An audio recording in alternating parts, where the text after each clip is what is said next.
everyone, I'm Captain Logan, and welcome back to You Made Me Watch. Today's request comes from Neil McCalmont, and this is my last major Halloween request for this month. I was going to save this for the Omnibus, but then I decided I should probably try to get it out before Halloween, and so here we are. This movie is a thing that is easily watchable on Netflix, excuse me, not Netflix, on YouTube. There is a really good transfer somebody put there that has managed to not get copyright flagged and pulled down yet, so that is the place I would most recommend going and checking this out, and maybe not a terrible movie to watch on Halloween if you're looking for something kind of obscure and off the beaten path that you've never seen before, and if you're looking for something more in the range of comedy horror and not, straight up scary, but just, fun for the mood of Halloween and kind of atmospheric. And if you really like, kind of silly 80s rock movies, this is definitely for you. This is a thing I'd never heard of before. It's called Trick or Treat, and the title doesn't really go wonderfully well with the film. It's also known as Ragman and as Murder at 33 RPM, which I think is a great title. I wish that's what this had been called here in the States. Apparently both of those titles were things the movie was known as in other markets, but this was a real small movie. It only made $6 million here in 1986, or that might be the worldwide total. Honestly, I'm not sure, but that's Wikipedia says that was the box office, and I'm not sure if that was just here or everywhere else as well. This is a pretty short movie. It's only about an hour and a half, and I think the premise is very horror anthology. This easily could have been an episode of something like Tales from the Crypt or, another horror anthology show.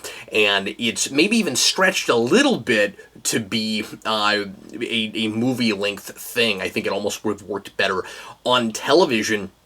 And it's maybe a little bit formulaic. It's got your pretty standard three-act horror formula, and also kind of teen movie formula, where by the end, in the third act, of course, you've got to have a teen dance. You got to have a high school dance that a bunch of kids are in danger at or getting killed at, and you got to have police swarming the place, and you've got to have kind of a chase. So there's not a big car chase, but there is kind of a foot chase, and the kids got to, get involved with a girl during the course of the movie that he's not sure he can be with because she's kind of she's kind of above him in status and such, and thinks he doesn't have a chance with her, and then of course gets her at the end. So there's some kind of obligatory stuff here, but setup and payoff is pretty decent.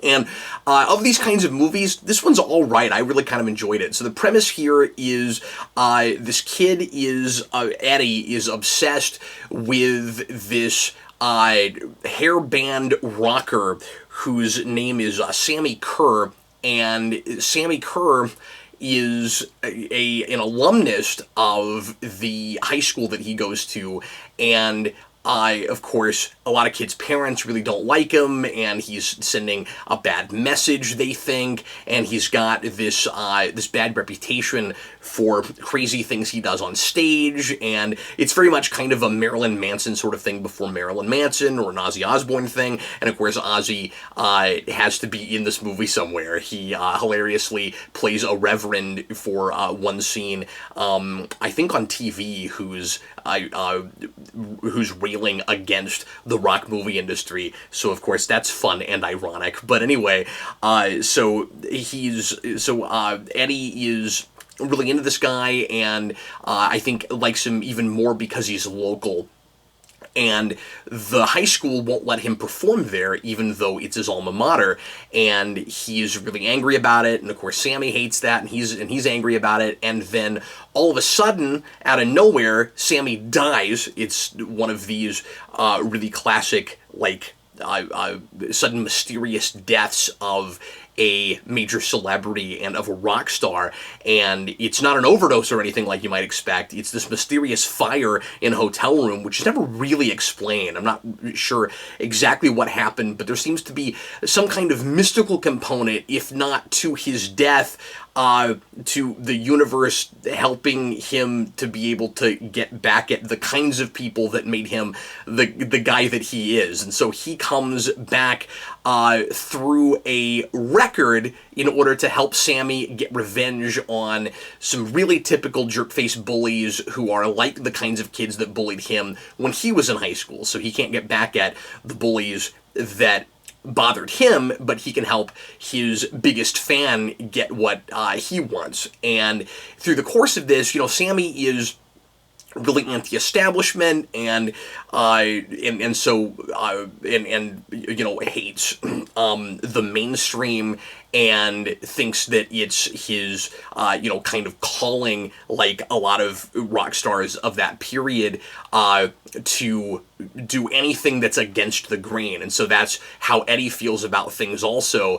And Eddie finds out through the course of this that he doesn't want to go as far as his idol does, and that he's idolized a man who really was a bad person. And Eddie's trying to help him get revenge on the bullies by murdering them. And he does this by putting himself inside of records and tapes. So he exists as pure electricity, but he can manifest himself as his flesh and blood self if the right components come together to mess with a record or a tape that he's in. And the first time it happens, Eddie spills some Coke on the record, which he initially plays backwards in order to get a secret message from Sammy. So we're playing with that idea that there were hidden messages in Pink Floyd albums and things like that. And Sammy not only purposefully put a kind of satanic message there, but he also put his soul there somehow. And so when Eddie plays the record backwards, he finds out that he can actually talk directly to his idol through the record, and he starts telling him to do things. And so later he accidentally spills some Coke on it, and it catches fire. There's electricity everywhere, and then we do that kind of 80s blue electricity effect all over the place that you see in Howard the Duck at all. And this is 86. I think this is the same year as Howard the Duck.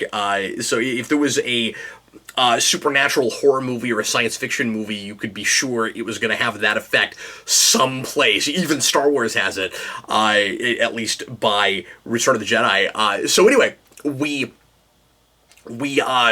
have we have him manifesting from this record, and one thing that's kind of confusing to me is why he's able to continue to do that after that, because it seems like elements just came together to allow that to happen, sort of like kryptonite and whatever element you need to create a cryptofreak. And I'm thinking of that just because this is kind of a cryptofreak type scenario.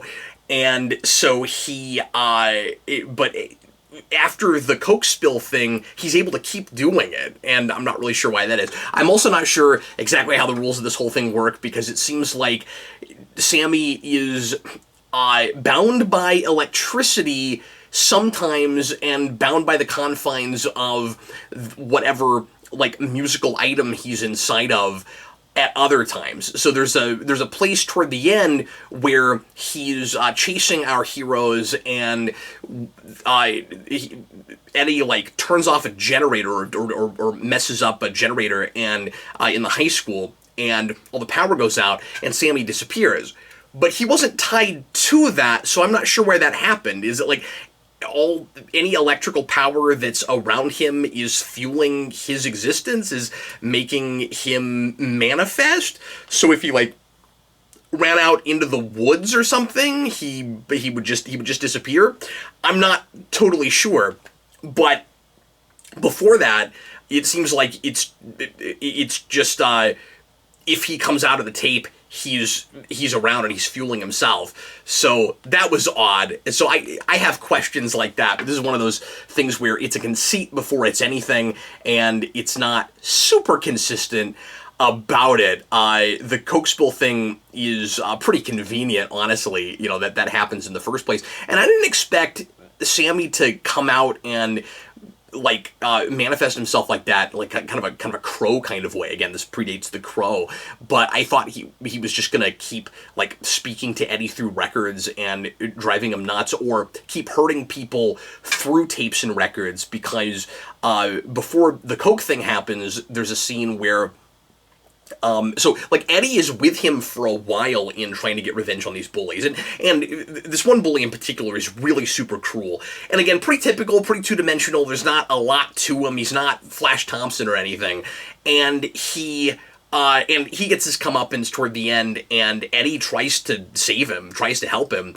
And because through the course of this, he learns, like I said, that he doesn't want to be like Sammy. He doesn't want to be like his idol anymore. And he doesn't... So, like, he likes the attitude, but he realizes that he has compassion and a soul, and he is a good person. And at the end of the day, he doesn't actually want anything bad to happen to anyone. And he ends up being a, pretty endearing character. He's not super complex or anything, but I end up liking him fine by the end of the day. And he tries to get revenge on this bully by giving him a tape that Eddie helps him make, and I guess he just dubs it off of that record, and he gives it to this bully, and the bully's girlfriend listens to it, and she winds up in the hospital. And that's when Eddie starts to realize, it's kind of his big opportunity for change, where he starts to realize, oh, I'm, like, adversely affecting other people, and this innocent person who doesn't even deserve it. And I don't want this to happen to this bully, but I really don't want it to happen to her.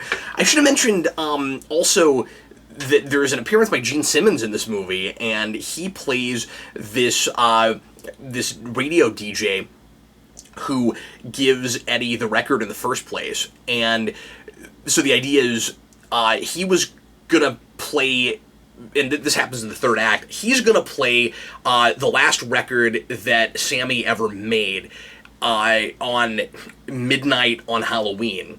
And he has dubbed it off of the record onto a tape, and he gives Eddie the original because Eddie's like his biggest fan, and he's really upset about it, and he's not functioning real well, and that sets all of this in motion. And I kind of spent the whole movie wondering if the Gene Simmons character was doing this on purpose. And by the end, and I'm just spoiling this movie because I don't know if you guys will actually sit down and watch it, but if any of this sounds interesting, maybe stop listening to me and watch the movie before you hear the rest of what I have to say about it. But it's kind of just an amusing and interesting movie to talk about, so this one I'll just kind of spoil. But so the Gene Simmons character, by the third act, ends up, as far as I can tell, not being in on it, and gets, I think, murdered by Sammy, as far as I can tell, and then then Sammy's record does end up getting played over the air, and so a lot of the third act is about trying to stop that from happening, and stop him from hurting other people and getting revenge on everybody. And so it gets kind of larger in scope.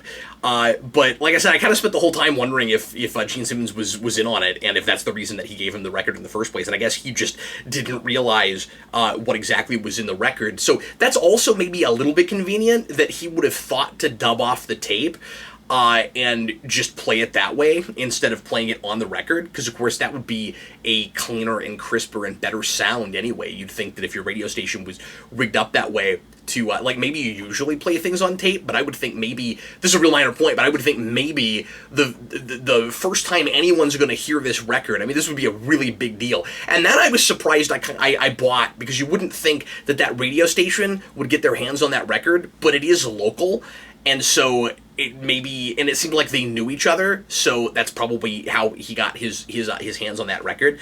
But anyway, so it was, it's a little bit convenient and a little bit contrived, I guess, that he happened to tape that off and then was going to give the record to this kid. But I guess you have to have that in order to set the ball in motion. Maybe you could have come up with a way that was a little bit more, that was a little bit less contrived, a little bit more natural, to get him that record in the first place. But anyway, the big question I had at the end of this was, is this movie saying anything about the music industry and about rock music in the 80s and parents' fears about the impact and influence that that movie was having on their children.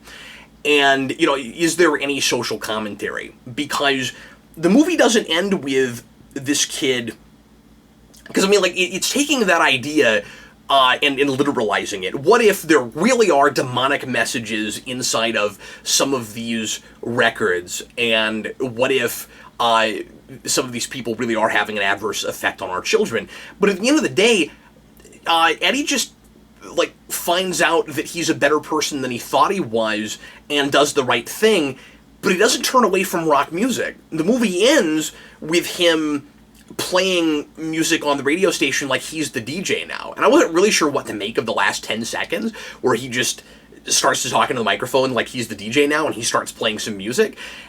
And that's it. I felt like this one probably could have used some kind of coda.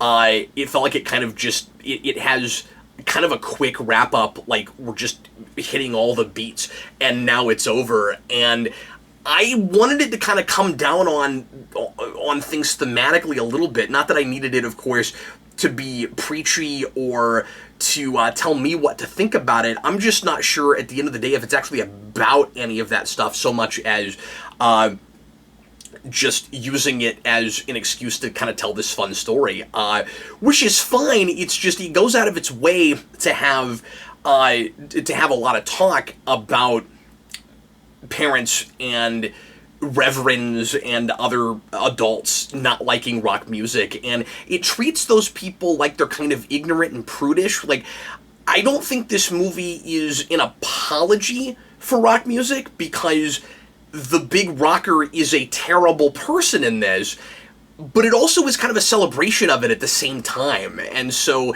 it feels a little bit confused about what I'm supposed to take from what initially feels like social commentary, and then at the end of the day, it kind of feels like just the trappings of the piece. So, like, I don't think it's certainly not against rock music and hairband stuff. It feels like a celebration of it. A lot of it's shot like a music video, and I should say this is a pretty well-made movie. A lot of it's shot very much like a music video, and it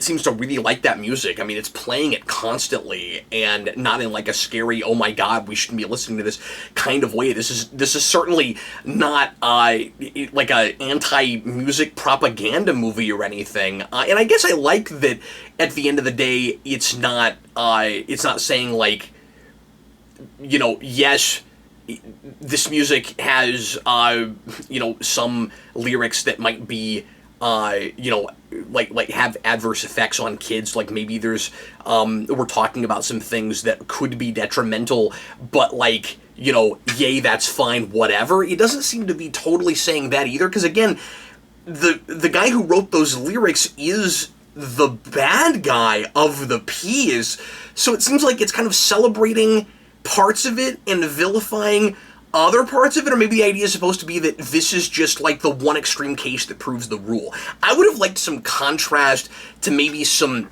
other rock musicians in this universe, or bring in some real ones and have them be part of this universe to say, like, look, most of them are just like normal good people, and this is just like the crazy bad guy we made up. But, like, there aren't any like this, because this guy is like a crazy occult person who does impossible things that, you know, aren't real, because this is a mystical, you know, out there, crazy supernatural, horror comedy. But anyway, I really enjoyed this movie. I thought it was pretty fun, and it's, like I said, it's a thing I had never heard of.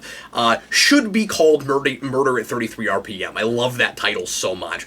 Maybe I said this earlier, the version I watched actually had the title Ragman, and I'm not sure why that is, but here in the United States, it was released as Trick or Treat, and it happens at Halloween time, but I feel like that's kind of just for the sake of atmosphere, and maybe it's creepier if the guy dies around Halloween. I don't know. Like, it's a movie set at Halloween, but in the same way as something like Batman Returns, like, it's not really a Halloween movie. Trick or Treat's not a great title for it. Like, I guess this guy, this supernatural rocker kind of goes around and tricks people, but it's not because it's Halloween. Like, it's not, I don't know.